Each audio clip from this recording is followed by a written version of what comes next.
The Niagara Sustainability Initiative held their April event. The topic, the role of business in sustainability.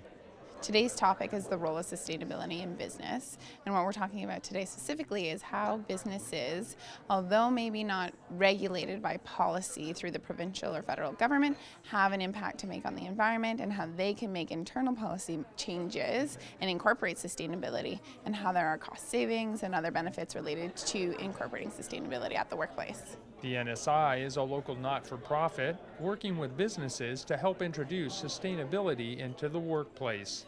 The value here is that we are, as a nonprofit, collaborating and working with the business group where they come together and have a level playing field, learn from the event seasons that we host, the best practices from one another, and then we support them in providing them with the tools and the resources that they need to actually measure and track their carbon footprint, and then we can report the progress along the way.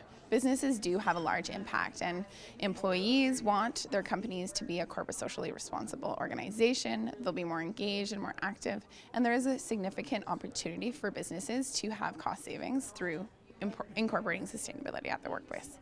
Discussions over carbon policy in Ontario are resulting in an increase in demand for corporate responsibility.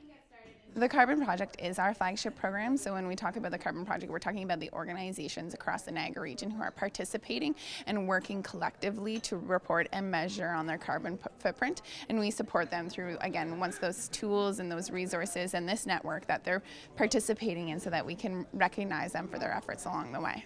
Tim Nash, president of Strategic Sustainable Investments, was a guest speaker at the event.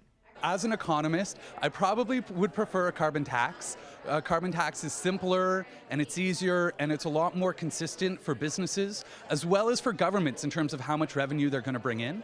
But as an environmentalist, I actually prefer cap and trade, because what cap and trade does is it sets a firm cap on the amount of emissions that are allowed in the economy and then allows the market to price things from there. So although the price might be a little bit more volatile, it means that we'll be able to enforce a hard cap and set a target for emissions reductions and really use that. The second reason I like cap and trade is that a carbon tax is a bit of a blunt instrument. It's a big stick. And it's a bigger stick for bigger polluters, and it's a smaller stick for smaller polluters.